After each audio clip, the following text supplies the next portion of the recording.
Hello everybody. Welcome back to Vibing with Grayy. We're back again with another episode on the theme of friendships, relationships, and success.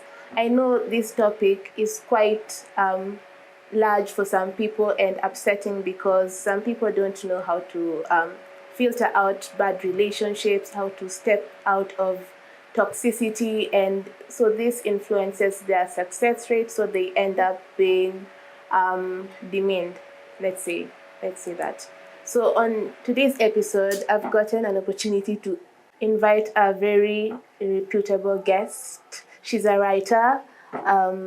She's also a pencil artist, an entrepreneur, and also the host of the Yes Girl podcast. She's also wearing the branded hoodie. Yeah, she's a very phenomenal woman. You like her, you like this conversation because she's really in depth and likes topics related to mental health. So sit back and listen, learn, and share. So welcome, Fiona, to Vibing with Grayy. Nice to be here. How are you feeling about this topic that we're about to discuss? I'm very open to this any experience I've had, from whatever topic we handle, but specifically mental health will be it's close to my heart because that's something that I want a lot of young people to learn more about. Yeah, okay, so let me go straight to the first point. I want you to tell us the background story of who Fiona is and how she rose to the powerful personality she is right now, because I know that back then you're still starting. You encountered some friendships, you also had some relationships that you felt like they weren't helping you to become a better person. So just tell me that story up to when you joined the Yes Girl podcast, the relations that you had, the friendships that you had at that time, and how you got to filter out some things that were not helpful to you. Okay, so I think as a primary school kid, if you start in primary school, but I'm quite old, so this might take long. I'll summarize. So I think in primary school, I had, very few friends. I've always been someone who has very few friends because I'm very choosy with who I get close to, and I'm very introverted. So I'm not the kind of person who has like a million friends anyway. So it's been kind of easier to filter out the people I don't need in my life. Since primary school, I had one friend, I think lower primary and upper primary, I had another friend. And we are still friends until today. So these are friendships that are, 20 something years old. Yeah, now you know how old I am. So I think just the fact that I'm an introvert and I have very few close friends. And if anything that's toxic comes in, I just let go. I'm not the kind of person who sticks on to relationships that don't matter to me. So I think, onwards to high school, one of them, we went to high school together. We still remained friends. High school, I made other friends. And some of these people are still my friends right now. One of the 5 that are very close friends to me. And, I think after university, I made other friends with an organization, I'll talk about later. And, so all those things have brought about, relationships that are very good in my life in terms of maybe building me up as a person, either career-wise or what I'm doing. And they're also, friendships that just people who understand me. So I'm not the kind of person who, talks to you, every single day. I'm not the kind of friend who we have to talk every day. I don't know about you. How are you as a friend? Yeah, I'm also this. Likewise, I'm an introvert. Yeah. As long as you need me, I'll be there. Exactly, but you don't need them every day, right? Yeah. So that's the kind of friend I am, and that helps. It makes it easier for people like us to cut out people we don't need, because we connect to people who we know there's a reason to be connected to. You understand? So I believe extroverts have a harder time sussing out who's toxic, who's not, and who they don't need in their life. So I think in my entire life, in terms of friendships, it has been pretty good. But yeah, so I think primary school, like you said, if you want my background, primary school, I was an artist. And but I've always liked books and writing. So writing started after university. University, I studied communication. So finding a way to put together some content is something I've always done since university. And now that has pushed me into the career I am in now, which is doing content marketing. Content marketing is, anything social media. So I create content, online content for anything online. Yeah. So that's, I'm an artist, but also a writer. Yeah. I don't know if that's right brain and left brain. I think it's very hard to find an artist who also writes. So I like that I'm a weird mix of people. But that's just creativity. You're a creative person. Right? Exactly, yeah. Yeah, but it's hard to find writers who are artists, right? It's a very hard mix. I don't know if have you seen a writer who's an artist? No. It's very hard to find. Yeah, because most artists focus on the art. The art. And so I think for me, there's a 10-year, maybe decade gap of my life where I stopped art. And it's a good thing and a bad thing, because now it's a good thing because I got in the writing. So that time gave me a way to focus on the writing and improve on that. That's why I'm a duality like that. Yeah. And then now the podcast allows me to do the writing and also create content. So it's just a merge of all my interests together. And also there's always this perception that introverts usually find it hard to make friends. And so let me backtrack to your high school days, because I know high school people are usually bubbly. Yes. There's usually a lot of curiosity, and when you don't fit into a certain groupie, you're termed as somebody who's boring. Yeah. Unabu.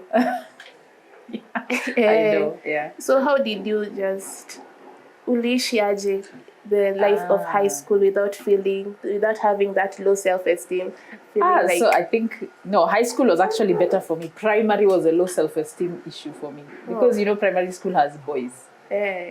Boys are always at least to me, boys are the reason why women mostly have self-esteem issues. Because you're a teenage, you're growing, and then you like a boy, and then they're not seeing you. So that's kind of pushes your self-esteem issue. So I was in a girls' school, all girls' school. So it was just fun.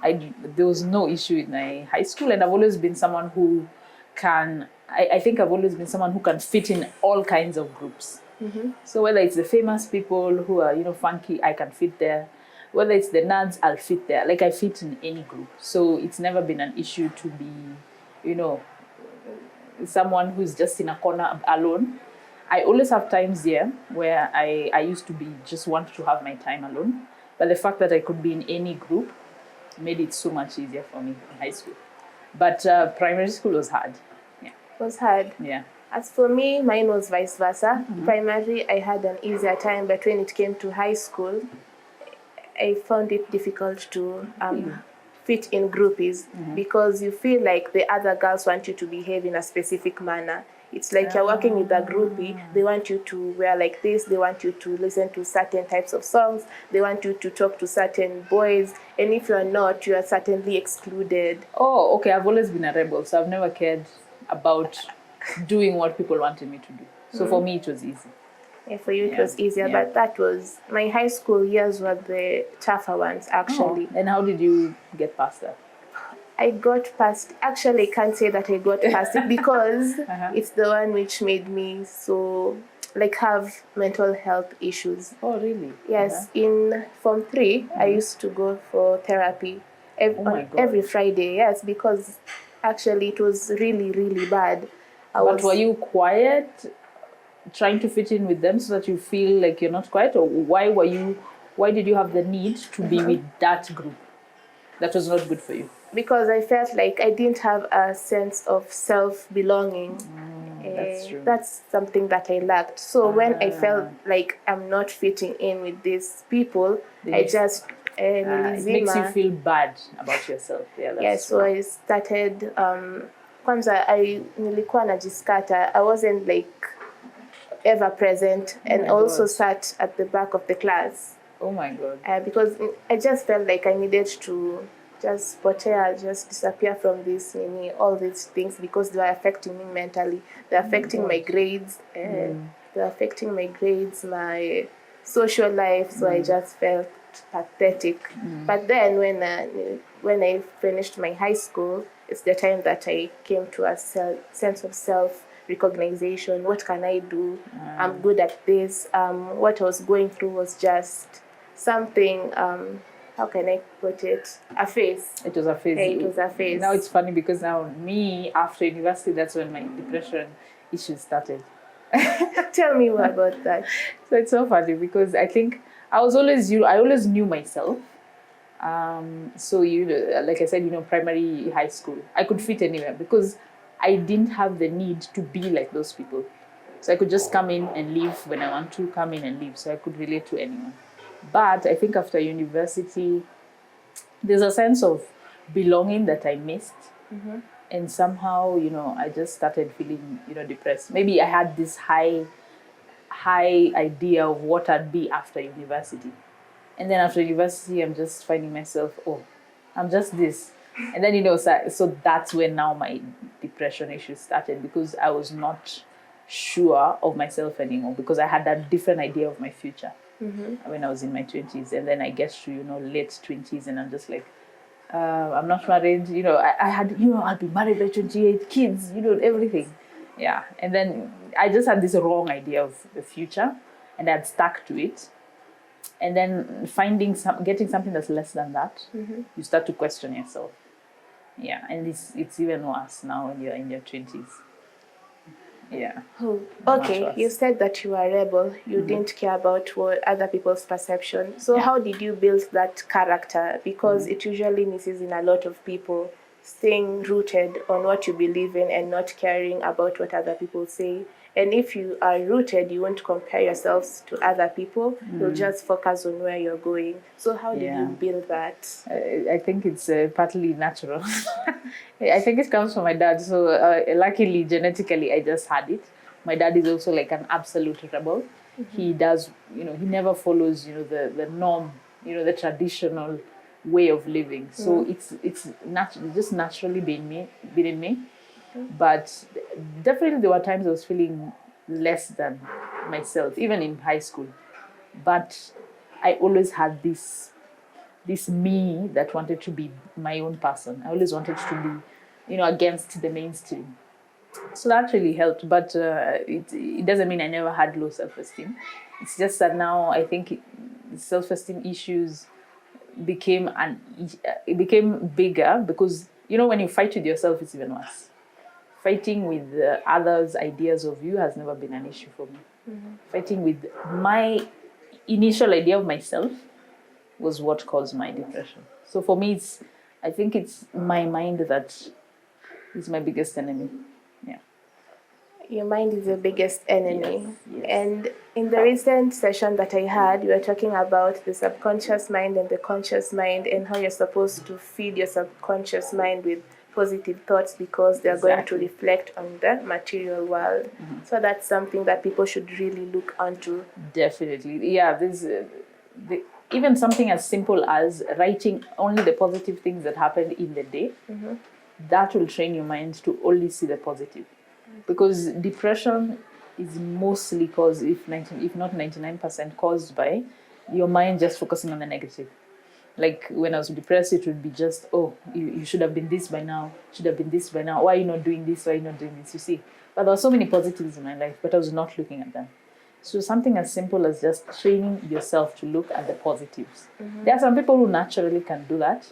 Some of us, our brains are twisted towards the negative. So you have to actively force your brain to look at the positive. And that's something I'm also doing like every day. Not every day. I mean, there are days I miss it.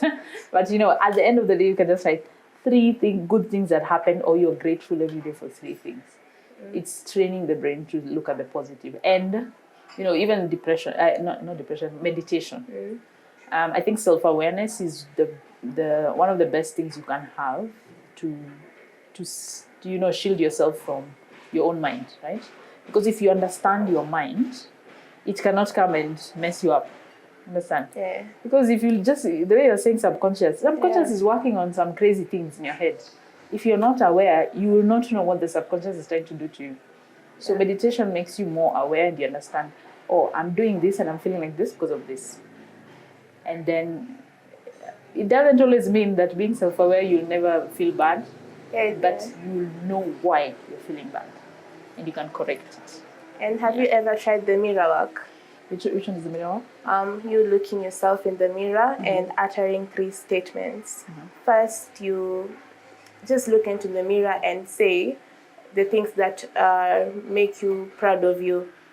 Like, for instance, Clara, I am proud of the way you do your podcast. Nice. That's the first statement. And the second statement is you forgiving yourself, because we're usually hard on ourselves most of the times. Yeah. Usually beat ourselves up like we're some sort of robots. Tunataka perfection. So the second statement is you forgiving yourself. Like, Clara, I forgive you for making this certain decision. Next time you'll do better. And the third statement is you committing to your journey. Now let me use my example. Clara, I commit to your transformational journey. Those are the 3 statements that you utter when looking in the mirror, and that forms the mirror work. I've never done it. I just feel like I would not. I would not believe it. I know it's like affirmations. Okay, I've tried. I just feel like I don't believe it. My brain is just like, what the hell are you doing? So I think I don't think I've tried affirmations. What I've tried, my other work I've done, because the mirror work doesn't really work for me, is there are YouTube channels that you play affirmations when you're sleeping. Yes, yeah. You know them. Those are the ones I do, because I know if my conscious brain is stopping me from doing mirror work, then when I'm sleeping, my subconscious is worked on. You get, because my problem is my conscious. So I use other ways like those ones, and those ones really help, because you wake up in the day and you feel nice. Yeah. Okay, and as an older sister, because I'm in the younger generation still, adulting, young adults, how will you encourage us or advise us to lead our lives with friendships and success? How do we handle ourselves? What are some of the key pointers to do? And just to learn how to work out this age, because it has a lot of things. And now with Instagram age, it has a lot of things. I do not want to be in your shoes right now. If I grew up with Instagram things, I would be totally different. I don't know how you guys handle it. So the first thing would be use social media as a tool, but don't let social media use you. First thing, I think I told someone here in this room that, first thing is to kill all your notifications. You have to have your phone not running your life. You are the one who's owning the phone. You shouldn't own your life. So you own it. So I have no notifications. I go social media only when I want to. And I think I've even mentioned in my podcast, social media for me is for creating. It's not for being fed into. Because social media will give you a lot of negative thoughts that you shouldn't be having in your head. You see someone living a good life, and then you feel bad about yourself. So first of all, control your social media. Second of all, have success is a moving target. The way they say you'll get one thing you think you'd be happy, and then you want something else. So I'd say in your early 20s, be very realistic about the kind of future you want, but don't be stuck on it. And when and then you have very specific goals, create goals, so that when you meet one, okay, this is the next step, this is the next step. But don't be too hard on yourself. Nothing in your life should be working perfectly by the time you're 25, honestly. So you should be using your 20s to experience life. Don't be lied to now you should be married by you're 25. Honestly, I think women should be married like late 20s, when you know yourself. So use your 20s to know yourself better, to know what you want. Because I think in your 20s, you're more susceptible to do what society wants, because you still don't know yourself. And speaking as someone who's in your 30s, honestly, in your 30s, you know yourself way better. Way better. So many decisions, life-changing decisions like having children, getting married, should be way closer in your 30s, because you know yourself better. So in your 20s, just experience life. If it's jobs, do as many jobs as possible. Because if you don't know your career, try as many things as possible. So follow your curiosity. If you are, dating, you should date and know what you want. Don't stick to anything in your 20s, I'd say, unless it's a career you know for sure you want. But your 20s are for experiencing, for traveling, for learning. Like your 20s are like foundation years. So just learning, building, your 30s and everything. Yeah. Basically, you should live your 20s for the fullest. No, nothing serious. You're just Yeah, I'd figuring say things out. YOLO, but do it safely. Safely.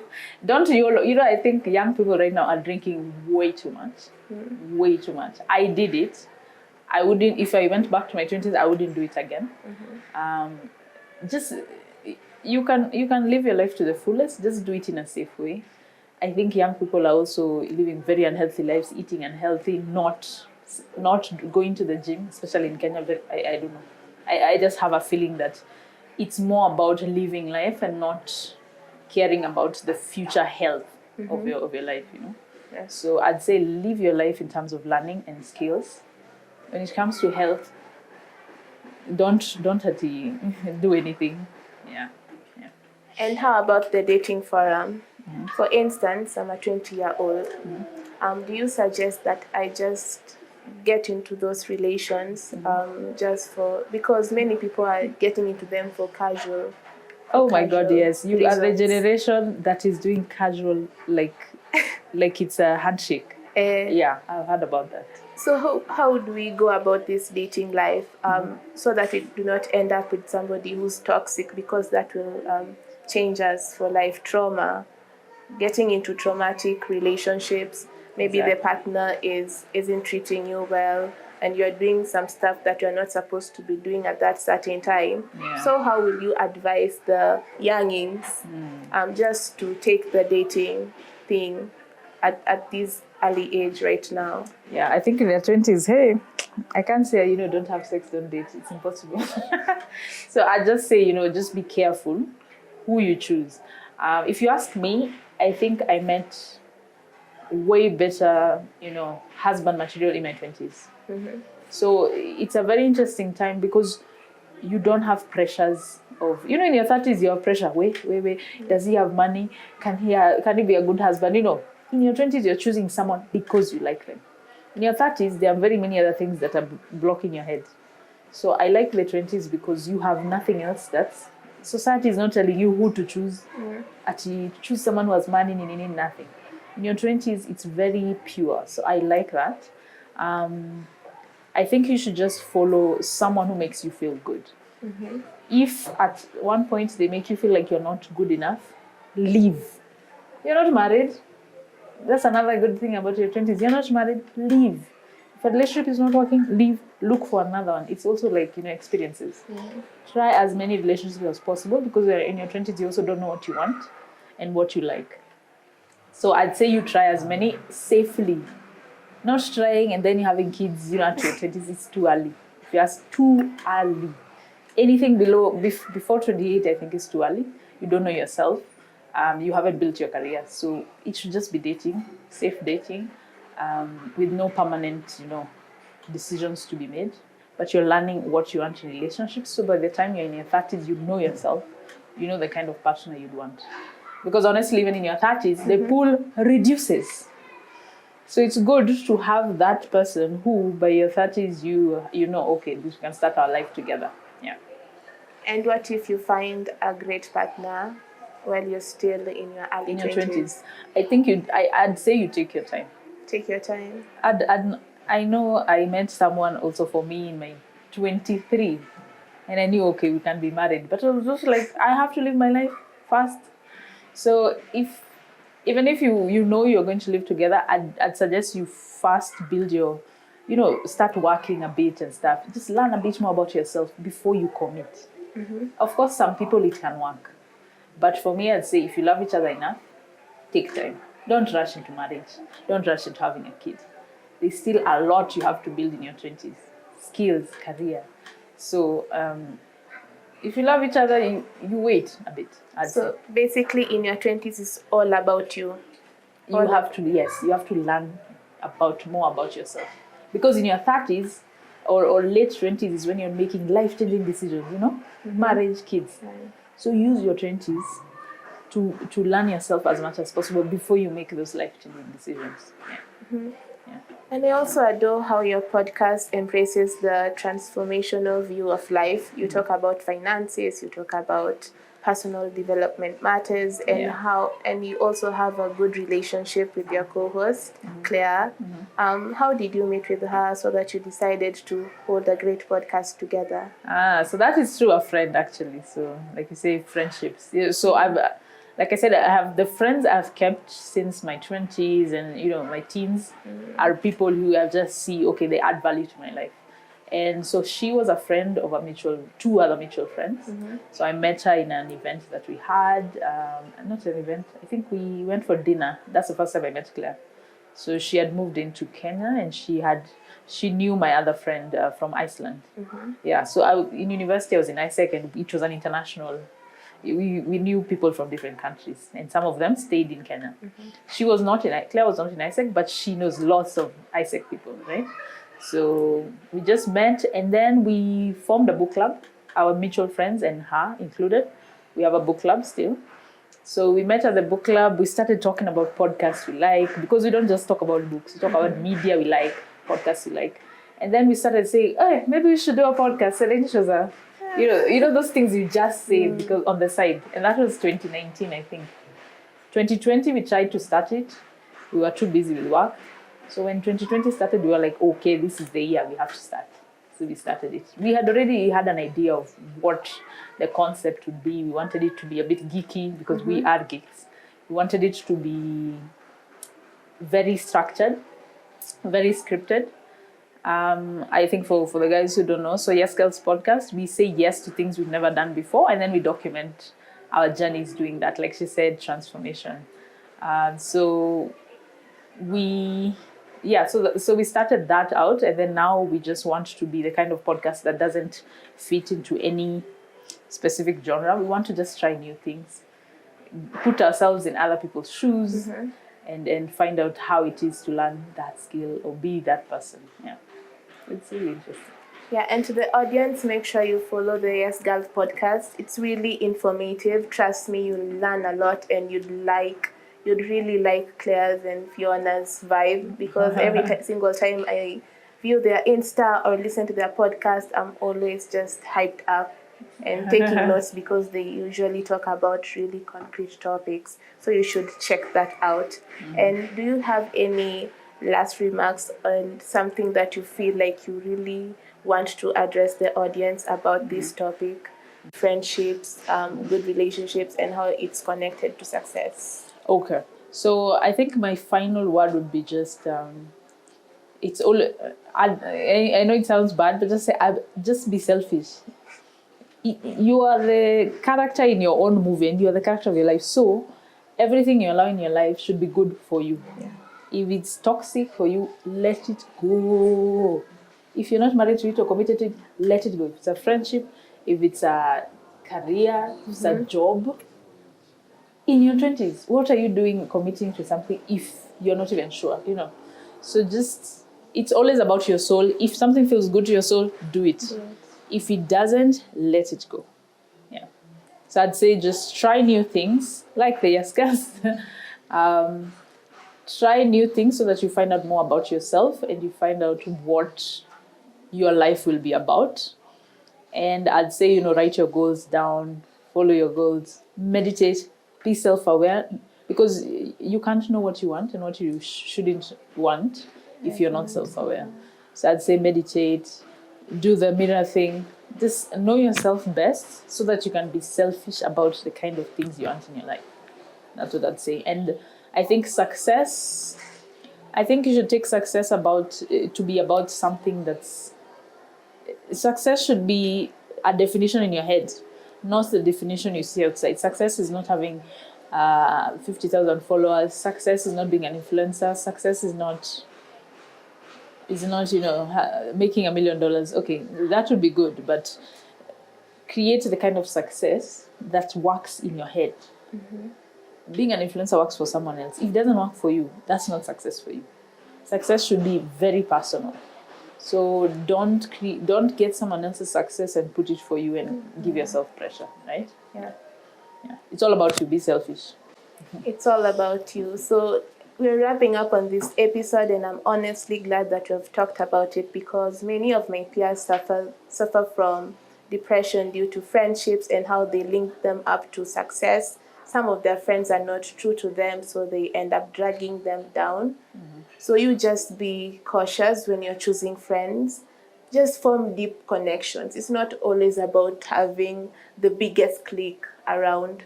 Just form, even if it's 5 good friends that are going to help you, that are going to just hype you up. You just find good, real friends, and don't focus on all the other things, all the environment or what Insta or any other social media is telling you about friendships. Exactly. You just keep it real, be authentic, and remember the journey of success is not a one-way street. Success is transform. It's a 360 transformation idea. Mental success, financial success, and also intellectual success. Actually, it's broad. So just don't focus on one thing as finances. You just broaden it up and hang around the best clique. Let me just say that, so that you can be a better person.